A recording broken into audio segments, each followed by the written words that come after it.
Moms who know do less so they can focus on what matters most, taking care of themselves, their families, and living their God-given purpose. Moms who know focus on the little things they can do that grow to have a huge impact. You are connecting with your family, your true self, and your God-given purpose. You are a mom who knows. Hello and welcome to the Moms Who Know podcast. I'm your host, Chanel Nielsen, and I'm joined today by Tiffany Crumbs. Tiffany, thanks for being with us. Thanks for having me. Yeah, Tiffany is such a fun person to have around, and she can help you save money, which is what we're going to talk about today. We're going to talk about grocery shopping, which is something, love it or hate it, we all have to do it in one way or another. Some of us, are delegating some part of that out at this point, which is nice, but we all want to save money, and we want to do that smart, do our grocery shopping a little bit smarter. So to start off with, Tiffany, will you tell us a little bit about your story and why this even matters to you, why you wanted to save money grocery shopping? Sure. So my husband and I, we've been married now 14 years, come up on 14 years. And so early on in our marriage, we both brought a large amount of debt into our marriage. And when you first get married, you're navigating the finances and all that. But when we sat down and crunched the numbers, we owed a lot of money. And when we looked at the bills that we had to pay and the money coming in from our paychecks, very few line items were flexible. Like you can just change your mortgage one day, and you can't just change your car payments. Like I know, now we have refinancing and things like that, but at the time, it wasn't possible. There was very few things we had control over. So we looked at the gas. We could possibly, reduce our gas bill, but you still had to get to work. And we came to the conclusion that it was really the grocery budget. In order for us to save money and actually pay off some of our debt, we had to cut back on our grocery spending. Yeah. Now, I think that's really interesting because when I first came across, your work and what you've done, I felt like I'm doing my best. We don't want to eat top ramen. And, groceries were stressing me out, and they were our biggest variable expense. We have 5 kids. I probably had 4 at the time, but they eat a lot. And I felt like, well, I can't just not feed my kids, and I can't just feed them junk, because I really am passionate about feeding good, healthy, real food to my children. And so I felt like there's nothing I can do. And so when I heard about your program, I thought, okay, I'm going to try it, but I doubt she can really help me. That was really my attitude, that well, we'll see, and I'll give it a try because she has a money back guarantee. But chances are I'm not really going to save money at the grocery store. So anyway, I want to report I did. It was super helpful to me. So let's talk about then, how has saving money at the grocery store changed things for you? And then how have you seen it help change other people's lives? Yeah. So for us, granted, when you're saving money at the grocery store, it's not like you're saving thousands of dollars every trip. So before you even start, you have to know it's a long game. But there's a lot of ways you can just change the way you think and change your shopping habits that creates a snowball effect of your savings.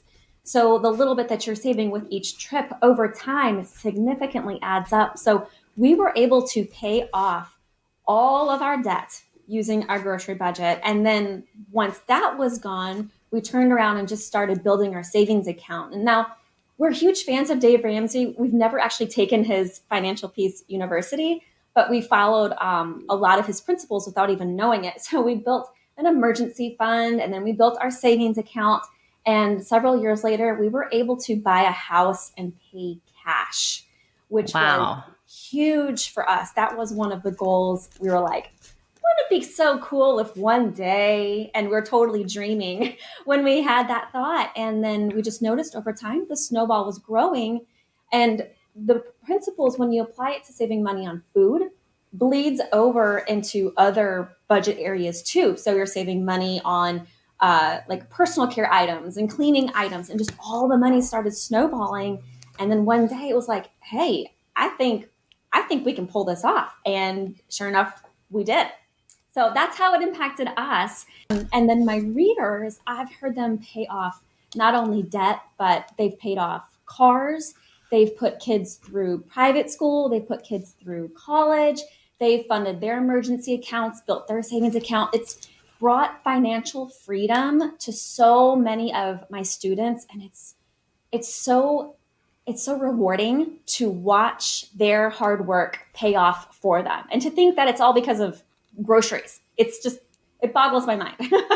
Yeah. Well, I love that you're bringing in this other aspect of it, because it's easy to think, okay, I'm going to save $5 at the grocery store and it's not really that big of a deal. And yet when we understand the financial principles of why we're saving money and then what we're going to do with it and how that can impact our lives, that is huge. That is huge. Absolutely. Absolutely. The average person that comes through my course saves $200 a month. So you break that up, that's about $50 per week in a grocery trip, but that's $2,400 a year. And that's just average. So I have some students who save way, way more. And there's some who save less. Yes, me.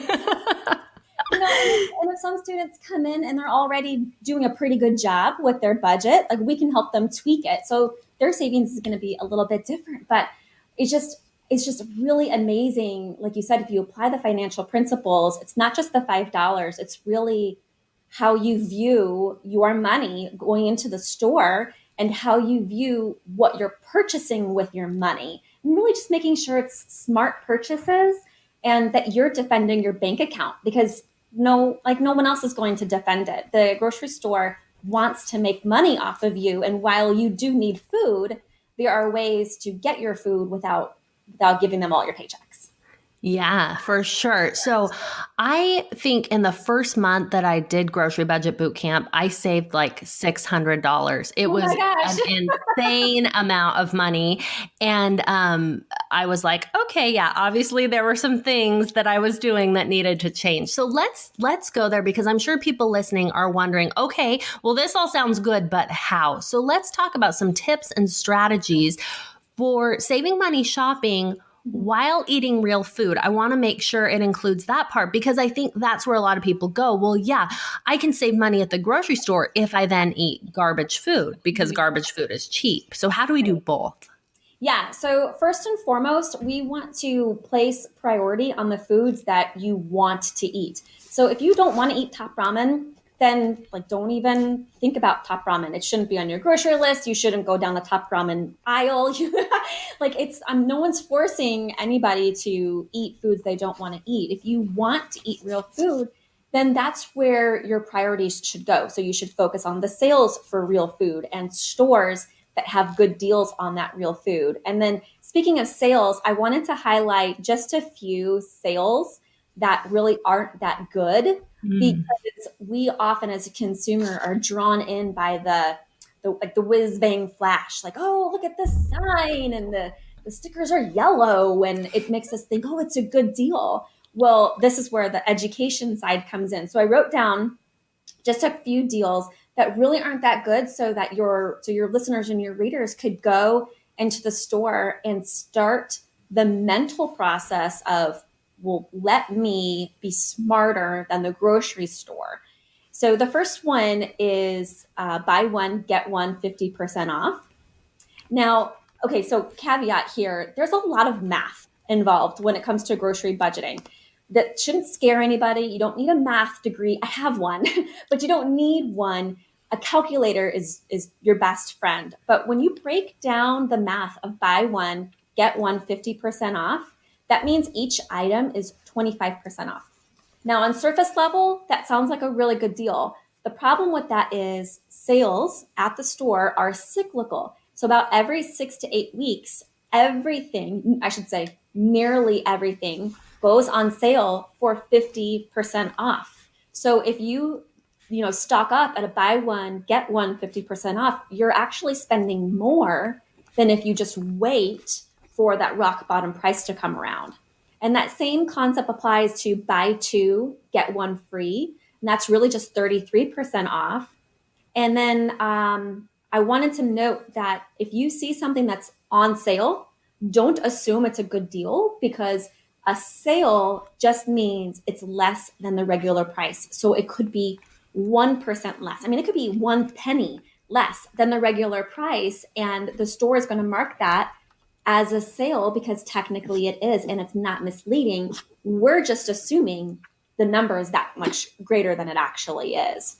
And then also buy this, get that free. That it's such, I mean, I get suckered into that one. That's the one where I see it and I'm like, oh, maybe.